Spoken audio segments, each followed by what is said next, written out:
Electra is one of the most popular women in Greek mythology. Tragedies, paintings, books and movies have narrated her story. Sophocles, Eugene O'Neill, Sigmund Freud and many more have been inspired by her, and always in every kind of art there was enough space for adaptations and personal projections. In all the ancient Greek words is being implied that Electra had a significant emotional bond with her father.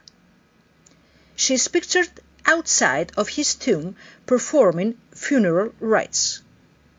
There she reunites with her brother after 8 years, and they both plot against their mother and her lover who had taken unjustly the place of their murdered father. In my painting, a red-haired Electra is standing before her mirror applying lipstick. The red hair symbolizes the spilled blood in the history of her family, and also the revenge that goes on and seeks justice through retaliation. The wreath of pink magnolias over her head stands for innocence, love and joy. Flowers ideal for a wedding corsage and not a grieving daughter. It seems like a new normality has been accomplished. When the time of mourning goes by, deep sadness like a flame of darkness is being kept burning underneath the heart. Beside her there is a lekythos, a vessel for libation, containing only water. Instead of her face, she can only see her father's reflection.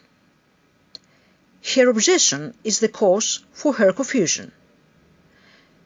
Her father has a caring expression, and this is mainly what she remembers. The mirror looks like a window overlooking a tunnel. It is the underworld where the shadows of the souls fly and wander.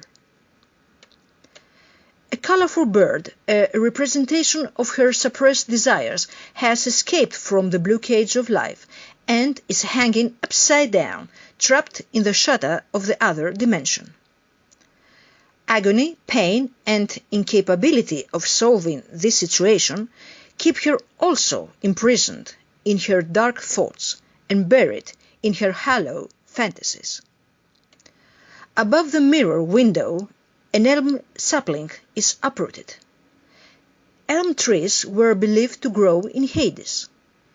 Its leaves are yellow to juxtapose with the spring-blooming magnolias. Detachment, bereavement and loneliness. A monologue that lingers inarticulate in silence.